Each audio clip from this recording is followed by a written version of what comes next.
be so pleased when they failed. When they cut into my arm and the blood ran down, and I blinked at it, not understanding why I couldn't feel it anymore.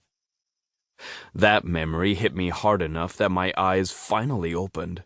Searing, blinding light, and I gasped and thrashed and winced away from it. And there were hands on me. "It's all right. I promise it's all right. I won't hurt you. You're safe, I promise." The voice, deep and a little rough, cut off as I opened my eyes again and stared right into his eyes. The one who'd come into my cell. The one who'd lifted me off that mattress, whose shoulder I'd leaned my head on as I passed out from shock and blood loss and whatever else my torturers had done to me. He had dark brown eyes, almost black. The rest of his face barely registered. Those eyes. I remembered looking into them for a moment before I lost consciousness. Those eyes meant I was safe, that he couldn't possibly be lying to me. I dropped back against the softness I lay on, panting, gazing up at him. His hand still rested on my shoulders where he'd been holding me, trying to keep me still as I panicked. My throat felt like sandpaper. "Okay," I said, or tried to. It came out a hoarse, incoherent rasp. "Shit," he said. "Water. You need water." He let me go and stood up. Off the bed, I realized. Everything blinked in and out of focus around me, like I had a strobe light in my brain. Bed. A bedroom. Blink. Waver. My fingers twitched, which felt momentous after not moving any of my own body for maybe a long time. Colors started to pop out at me now that my vision had adjusted to actual light.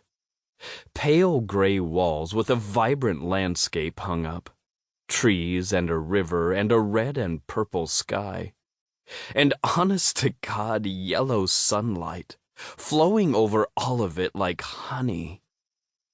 Tears pricked the corners of my eyes and my vision blurred, clearing after a moment. My rescuer's frowning face appeared in front of me again, and now it looked like an actual face and not a watercolor smear with eyes. Largish nose, firm lips, and strong, masculine bones, all perfectly arranged and topped off with glossy dark brown bedhead. I'd been saved from my cell by a guy who belonged on a magazine cover. It shouldn't have mattered, but it added to the unreality of everything around me and everything in my head. "How much pain are you in?" he asked, holding out a glass of water. I tried to sit up and failed.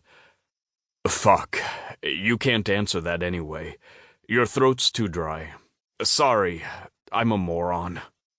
He slipped his arm behind my shoulders and boosted me up, letting me lean against his side and holding the glass to my lips. The water tasted like nothing I'd ever even imagined, like life itself flowing into my mouth and cooling my throat and esophagus all the way down. I guzzled it like an animal, wetting my chin, drops dribbling onto his hand and running down my neck. At last I'd emptied the glass, and he carefully settled me back down, putting it aside on the nightstand. I licked my lips, wincing as my tongue caught on the chapped cracks in them. He could have been a model, and I must have looked like death warmed over, only not warmed quite enough. Death lightly microwaved.